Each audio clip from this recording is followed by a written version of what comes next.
A basic PPE. The only difference is a pre-sale is for the seller and a pre-purchase is for the purchaser. The only difference in the name, the only difference in either of those two things, right, is the name. It's based on who pays the vet. It's based on who pays the vet. But back again, if you don't get that pre-purchase exam, so the next time you come back around and get this horse traded out, get one. Get one. Like, how would you not trust us in that? We are not out here just going to trade you something that's absolutely not going to work for you. We are going to find you something, and we have to many, many, many other clients who are now absolutely satisfied and happy with the horse they have in return of the trade. Well, and just because you didn't get along with the horse for whatever reason, maybe your skill set wasn't what you thought it was. Maybe you just didn't mesh with the horse. Not every person is going to get along with every single horse. That's just the way it is. So maybe you guys just don't mesh. You don't get along. You just don't. Some of these horses in here, I don't get along with very well. Crystal gets along with them great. Some of them it's the other ways around. We've got a mare that, I mean, if somebody want to buy her, you can buy her, but you ain't gonna like her. Nobody likes her except for me. Yeah, no one likes this horse but Caleb. When we bought this mare, we're almost like $17,000 into this mare that we had big plans for. This mare is an absolute asshole. Like, she likes nobody but a handful of people, and it's none of us but Caleb here. And guess what we're going to do? We're going to eat that $17,000 in loss because she is a horse we took on, and she is now our responsibility, and then we are going to do everything we can to make her to the best of her ability and the abilities that she has, which are really limited to just showing. You don't touch her, you show her. You don't show her affection, you just show her. A very impossible mare to sell to anybody. And guess what? We're not going to sell her to anybody because we know this. And if we did try to sell her to somebody, that would all be very upfront and disclosed. If you want to buy her, send her to a trainer. Your trainer will get along with her. Your trainer can show her. They'll do well with her. But unless you are a very experienced, very, I don't want to say aggressive, but you have to know how to handle her and her quirks, or you will not get along. She'll take advantage of you. But again, we're not here to ghost people. We're not here to just take people's money. Clearly not, because we have one girl stating that we sold a horse from out from underneath her, which she never put a deposit on. And we clearly, once we got on and rode this horse, we were selling this horse as a project. She had been sitting for a month. Once we got on this horse and rode her after she's been sitting for a month, I promise you, Caleb was injured by this horse, okay? And that says a lot. He rides a lot of colts, okay? So the minute that happened, he called her and said, hey, listen, you're young. We don't know you. We do not feel comfortable selling you this horse. She was upset.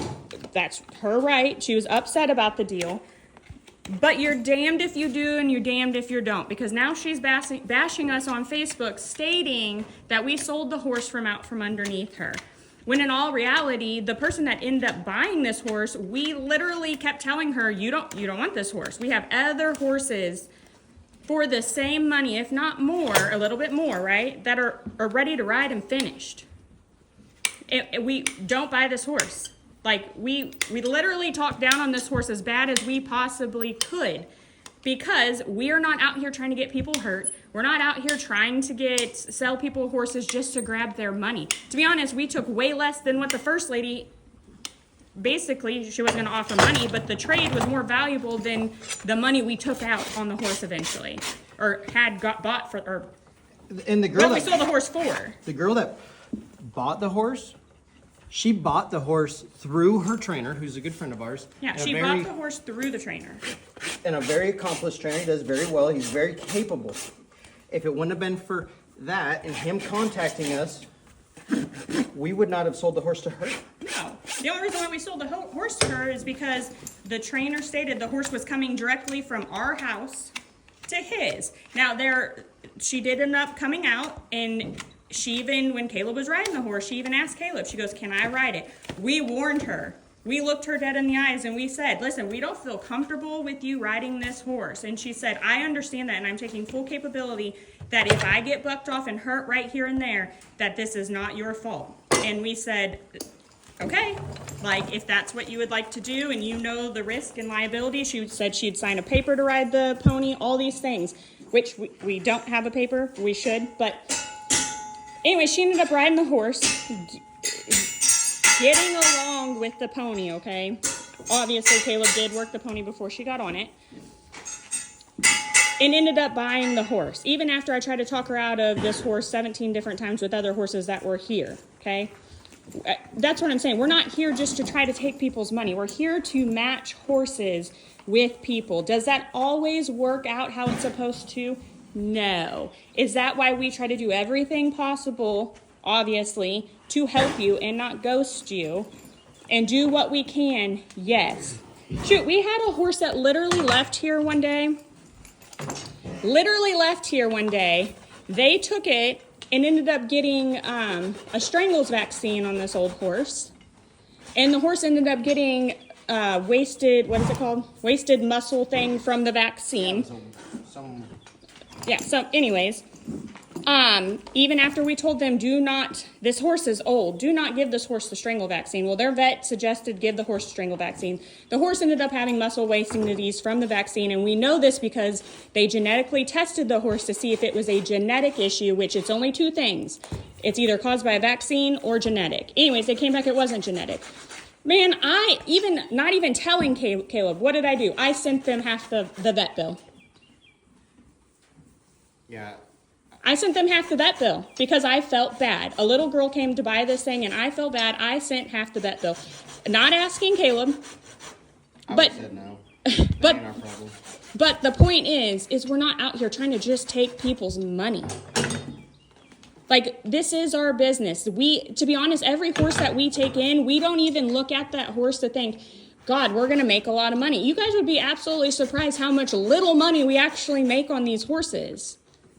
We actually buy these because we buy the ones that I like to ride. We buy them. Crystal likes to ride. Right. We buy them because we like them. We see they either have a quirk. They might not. They might just be perfectly fine. But they could have a quirk. They could need dentals done. They could, whatever. And we are in the business of trying to fix horses and match them with the correct people in all aspects of our job. Whether that's farrier work, whether that's training, in all aspects. Oh, we should have trotted her around before we shot her. We should have. Either way, we'll trot her around afterwards. Either way, the people coming out of the woodwork making up absolute lies are insane right now. I had one lady just said that I've been scamming horse buyers or scamming people out of horses for years, and they didn't understand how I was not in jail.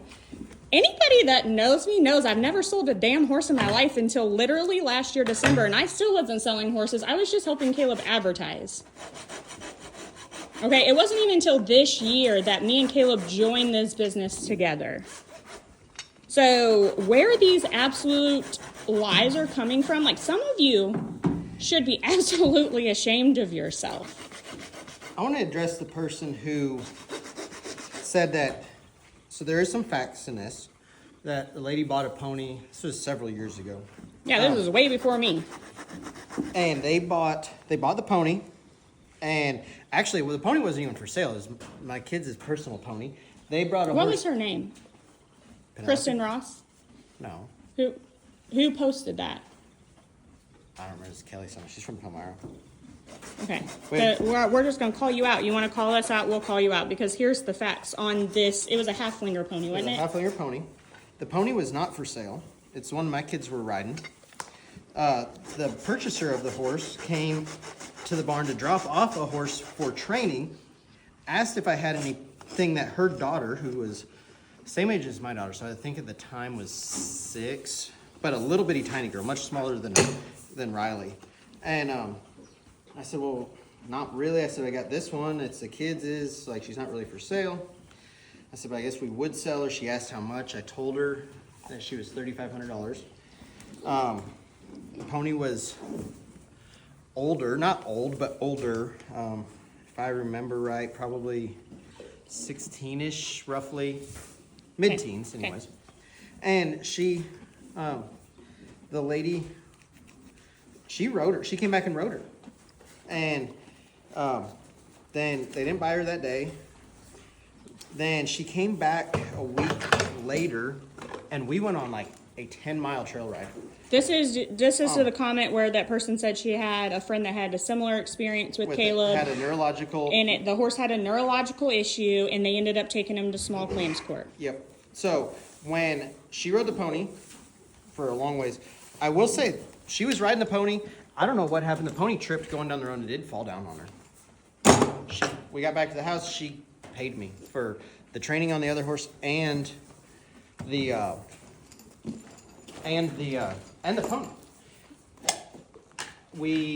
I delivered both, or no, that's not true. She came and picked the other horse up, the training horse up, a few days later, like I think the next week. She picked them both up together.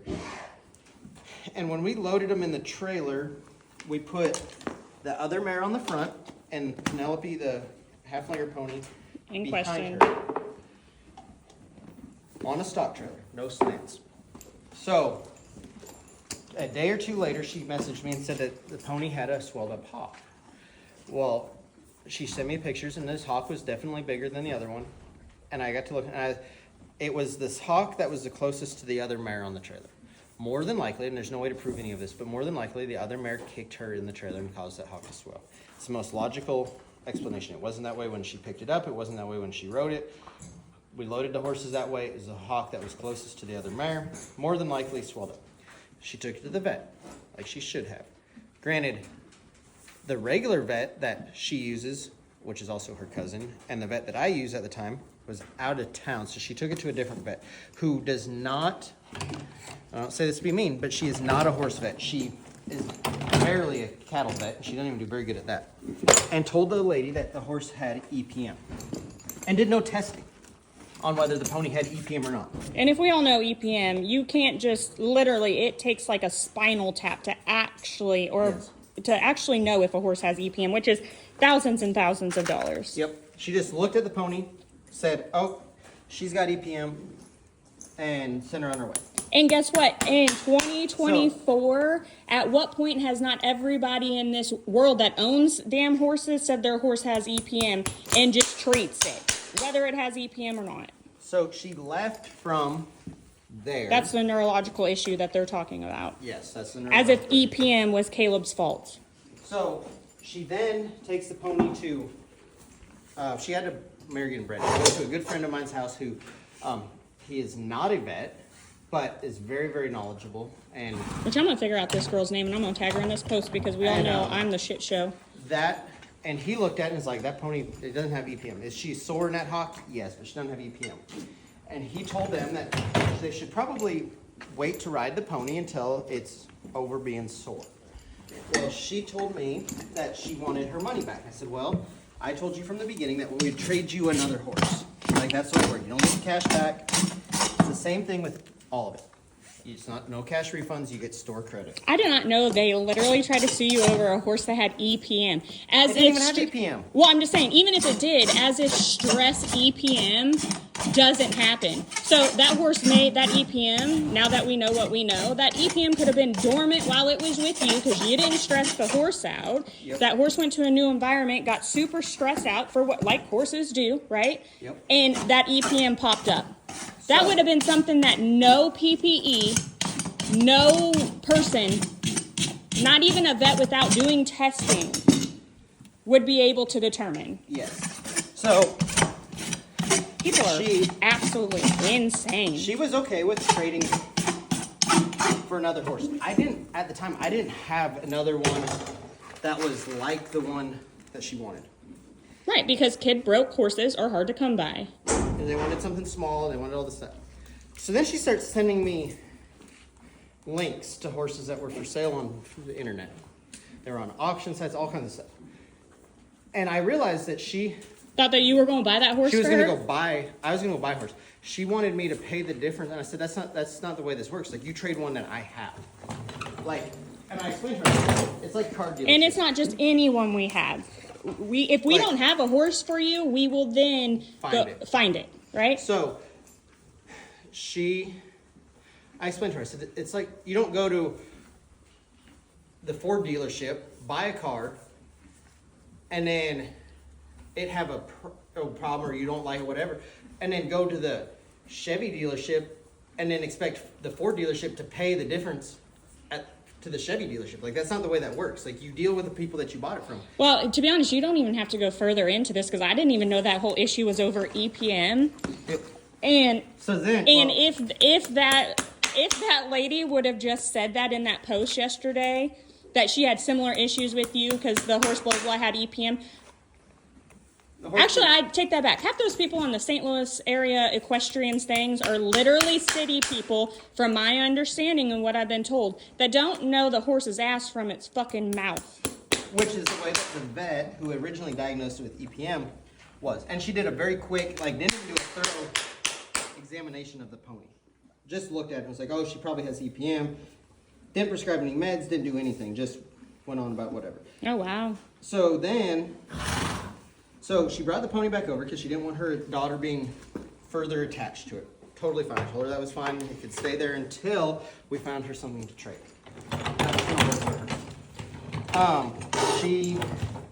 Paris Smith.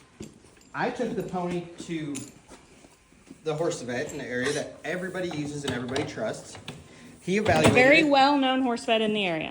He evaluates it. It's also the buyer's cousin, first cousin. So they're family.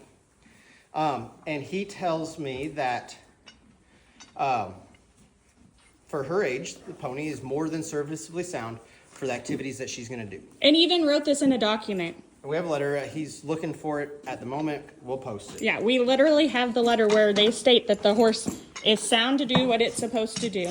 The EPM horse that we're talking about. She took me to court. The evidence was all presented. I did lose the case. It's by some, I don't know how, her whole thing was that the horse wasn't sound. The vet, she even agreed that she trusted the vet who wrote the letter and what was a witness saying the pony was sound, that she trusted it. Somehow the judge still ruled in her favor. I think there's some small town politics that played into that. Right. I can't prove that. Over EPM.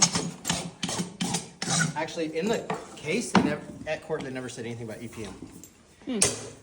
At that point, EPM was never on the table. None of that was said in court. Well, back then, because this was years ago, EPM wasn't even really... It's 2 years ago, 3 years ago. Well, even then, like, EPM is a very, like, everybody's horse now, the horse coughs and it has EPM. All right, let's go lunge this mare real quick. Let's see if... I know we didn't do this before. We should have. Paris, move. But we're going to walk her, lunge her. Oh, she's already walking better than she did yesterday. Anyways, so we have records from the vet saying that there's nothing wrong with that. Yeah, so anyways, I'll be tagging you, ma'am, and you will also be getting a dang letter of cease and desist, whether it matters or not, because I'm going to be handing them out like Halloween candy this evening. That's not really where I wanted this video. Oh, well, okay. None of that, like, we've gone down a whole nother tangent of not what this video is. The video is supposed to be about is we're not out here trying to sell anybody a damn horse that's knowingly to us unless we disclose it.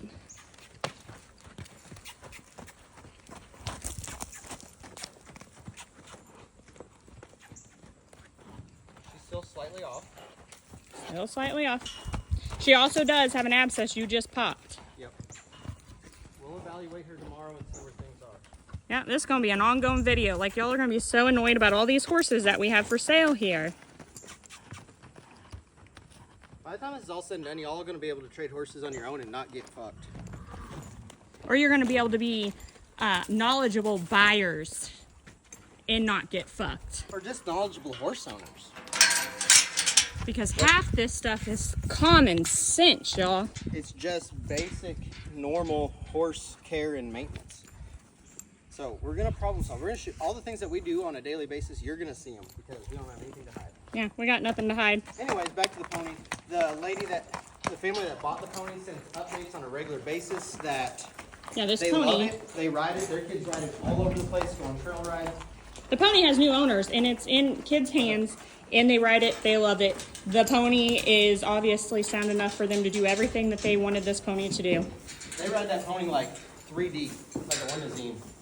I mean, their kids are like 3 to 5. Well, they're older than that now, but when they bought it, Anyways, that's how their kids the pony was sold and gets along well with how it should they be. love it. And those people have came back and looked at several other horses. Now, they weren't what they really needed. They weren't really fit. They didn't buy them because after they got there, they just didn't mesh with the horse, and that's totally fine. You don't have to mesh with every horse. So, Yes. but they call us on a regular basis if they see something that might be interesting to them, and sometimes we tell them. And the thing is We know what they're looking for, and so if they call and they're like, "Ooh, we really like the looks of that one," we know what they're looking for, and we'll be like, "No, that's probably not going to be one that's going to work for what you want." yeah, and we have said that multiple times to a lot of people. Whether it's made them mad or not, we will say, nope, this horse is probably not going to be for you. And the thing that I also want to how do you say that? Irradiate? I ran it. Nope. No, I can't say it. Irradiate? Gosh. The thing that I also want to repeat, I'm going to just use common words here, is that I just done lost my train of thought trying to think of how to say that word. I don't know. If somebody wants to buy bums and cripples, we do have some of them around. But Yeah. they're not going to be, and they're going to be sold that way. They're going to get dumped. They're going to get shipped. They're going to be sold or And guess given what? or We sold also to a bought these pasture horses to be sound. to be sound. And guess what? They weren't. And we Or do we try to make them sound? Yes. But we're at the point to some of these where they're never going to be sound, and so we understand that. and we're just going to lose money. And we're just going to lose fucking money. Sometimes things just happen. Clinton Anderson says this all the time. Sometimes things just happen. They're horses. They are fragile. As big and pretty and strong as they are very fragile. Yes. Again, we're not here to screw anybody over. At all. All right. Next video. Yeah.